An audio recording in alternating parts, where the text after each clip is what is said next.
Alright, hey guys, what's going on? Hayden here. I am back with episode 2 of the Diamond Sword RPG. In the last episode, I completed the first dungeon and everything. Got a full set of armor and a nice sword. And I believe the next place that I need to go is Stone Cave. Yeah, the Stone Cave. I need to figure out where that is, because yeah, I got the torches that I need in the last episode. So, I need to go find that.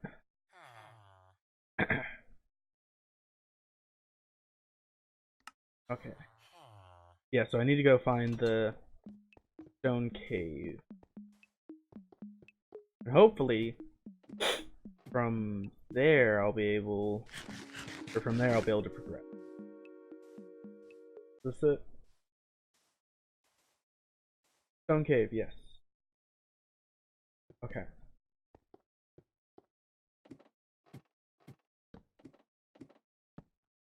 I assume there are just enough for each torch holder.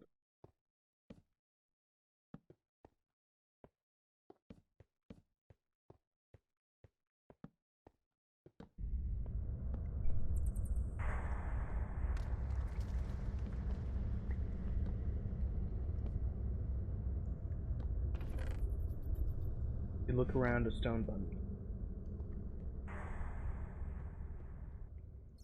Remember, in the mysterious forest, 2 buttons on 2 strange trees to open the forest. Sword of Arachnid. Lever for forest entrance. Or gold coin. Okay. The Sword of Arachnid will kill all spiders and bugs quicker than a regular sword. Use this. Use in the mysterious forest. Okay. I heard spiders. We're making progress, Wildebeest IT. Now head to the mysterious forest. A shard rests in the forest dungeon. 12 gold coins will open the way to the forest. If you don't have all 12 coins, read your book, Finding 12 Gold Coins, to find the locations of the others.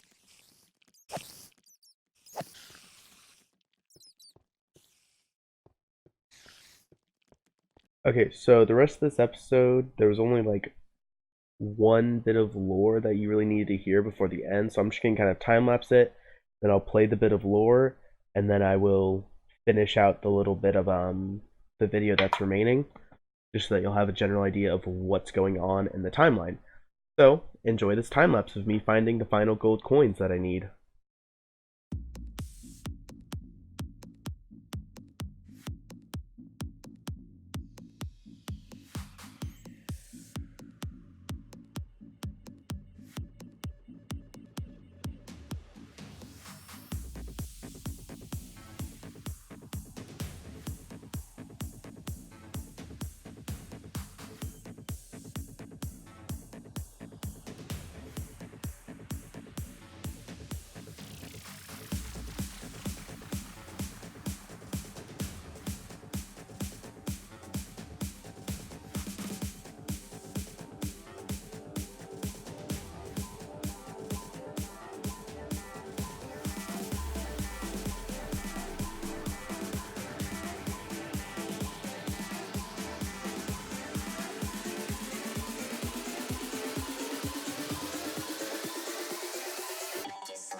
Diamond Shard History Part 1.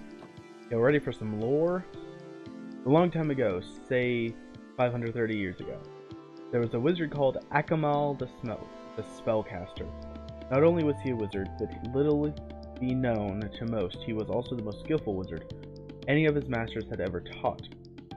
When he grew up, his future looked promising, and he eventually married his loved one, but on a dark day his loved one was stricken ill. The only way to save her was to find the 6 diamond shards, for he thought if he searched the 4 hidden dungeons, the ice palace, and a fortress of fire, he could take the 6 diamond shards, one from each, and then put the 6 together, and with the magical power combined, save his loved one. But when he found all 6, he put them together, and only a diamond sword appeared. After a while, his loved one passed on. At first, sadness filled his heart, then eventually turned to rage. How could this happen, he thought over and over again, until it drove him mad. With so much rage and anger, he took up the diamond sword and started slaying the villagers. And suddenly, there was a loud bang and a flash of light. And the diamond sword shattered into 6 pieces, and Alkamal had vanished. After a few minutes, or it could have been a few hours, the diamond sword started glowing.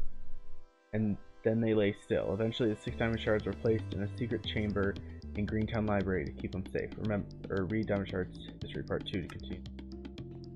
So they were put in a secret chamber in the library at one point. Diamond Shards, a History Part 2. The shards rested in the secret chamber underserved for years, or even hundreds of years, or so they say. Till this day, no secret chamber has ever been found. Anyway, so the shards rested, and all was good until things started to happen. Villagers became sick, there was a foul presence in the air, it was always dark and cloudy. Then it happened, a zombie siege in Sand Village. Many villagers perished that day, and all would have died if it hadn't been for the hero Rona, who single-handedly defeated the zombies with only a stone sword, and saved that village that day, just as they thought. Victory was theirs. The cars went dark and lightning lit up the sky, and then he emerged, Alkamal the Terror. After lying low for years, regaining his strength, he had built his secret army, and a fierce battle took place. And many died, but all Alkamal cared for was the sword. It had some power over him ever since that day, a curse of good and evil. So to continue with the story, Alkamal then cast a spell that turned him into the fiercest creature ever seen, known as the Black Wither. With his new form, he started to destroy everything in sight. It seemed all hope had been lost. Not even Rona was a match for such a powerful foe, with only a stone sword. Then it happened. Out of thin air, the 6 diamond shards appeared, and they started spinning, glowed, then joined together. There was another flash, and the 6 shards appeared to take the shape of the legendary diamond sword. After a few seconds, the shards became the legendary diamond sword. The sword levitated there in the air. Rona reached out and clasped the sword in his hand. All of a sudden, he felt a great power rush through him. Rona turned around and faced Alkamal's army, and although it was a fierce and uneven battle, Rona prevailed. And with his army destroyed, the form of Alkamal vanished into the darkness, and a voice echoed in the distance, swearing he, Alkamal, would return with even more powerful than before. Then the diamond sword shattered into 6 shards again and lay at Rona's feet. A booming voice spoke. Rona, the only way to keep these lands safe is to return the 6 shards to the dungeon, palace, and forest terrace. So Rona was tasked with his quest, and on his journey he encountered many foul creatures that Alkamal had been summoning to create his army. Now monsters and terrible creatures were appearing everywhere, giant spiders, zombies, and strange noises coming from the swamps at night, not to mention the strange hissing noises coming from the mysterious forest. As Rona continued to vanquish the lands of monsters and return the 6 shards, the great voice once again spoke out. Rona, you are the true hero, and that is why the sword came to you. Now rid these lands of foul creatures, and return the shards. So Rona continued on his journey and returned the shards to the dungeons. After doing so, and ridding the lands of monsters, the world was once again peaceful. Unfortunately, no one knows what happened to Rona, but peace has been enjoyed for a long time now. So much that all these stories have become just that, stories you tell your children. Oh. One more. Only 5 pages. An update of history. After some further research, it is believed that Rona left these lands and sailed to a faraway place called Mirror Town to do what he does best and help others. He returned to these lands eventually and revisited some of the dungeons he once returned the shards to. History said he placed all his items that aided him on his quest in the chest throughout the dungeon, and was then never seen again.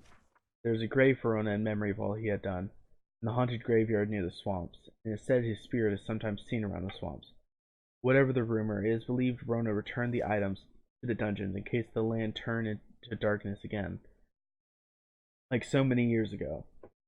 And a new hero could take up the quest, but this time find the shards from the dungeons and resurrect the legendary sword. Although alcohol has not been seen again, it is believed he is still alive somewhere, or at least Rona believed it. And if monsters started appearing again, then it is happening again, and it is time for a new hero to step forward. Well, with that bit of lore, it definitely is feeling so much more like a Zelda game. I don't know if I need to do it in like proper order or not, but okay, 1, 2, 3. Okay, I'm just gonna hope I didn't have to do it in order. Hey, that opened the way.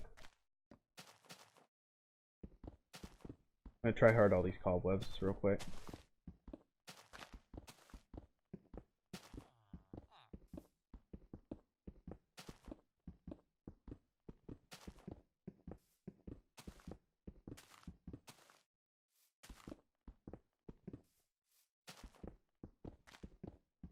I think after this, I haven't been recording for that long.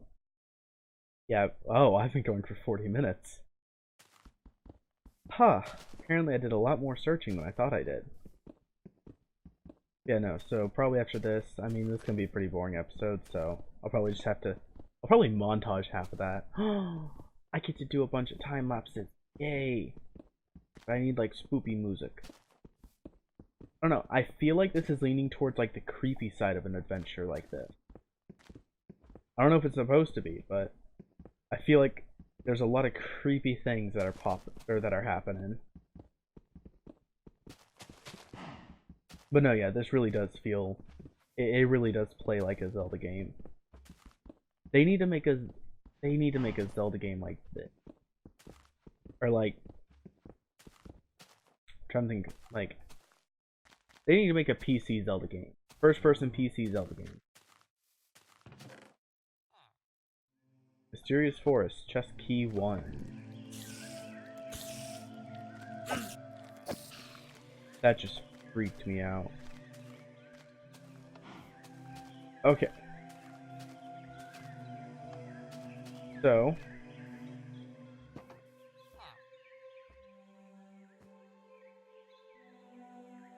What?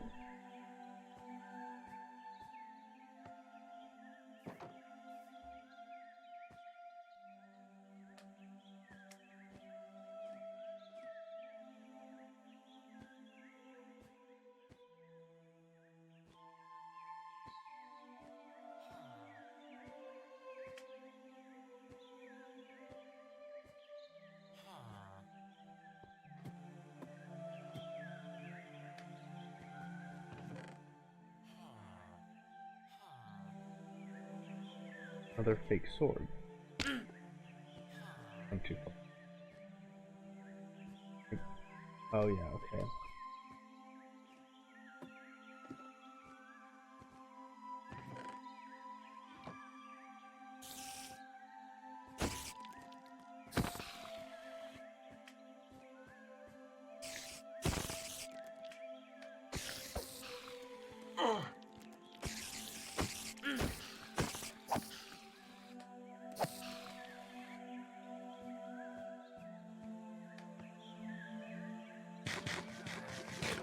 Well, dude, yeah.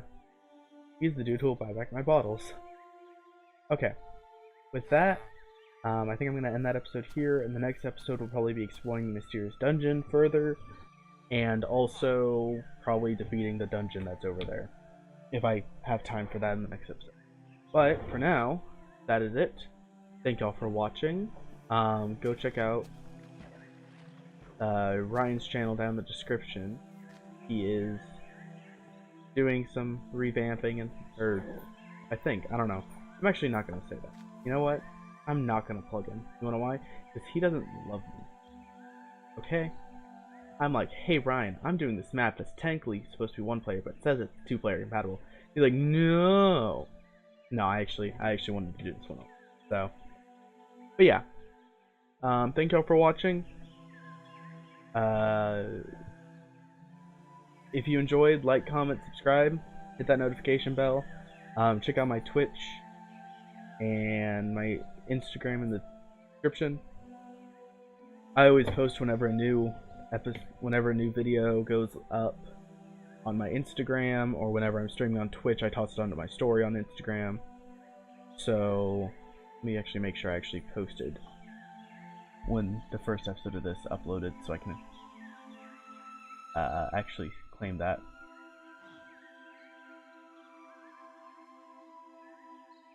Yeah, I did post it. Okay.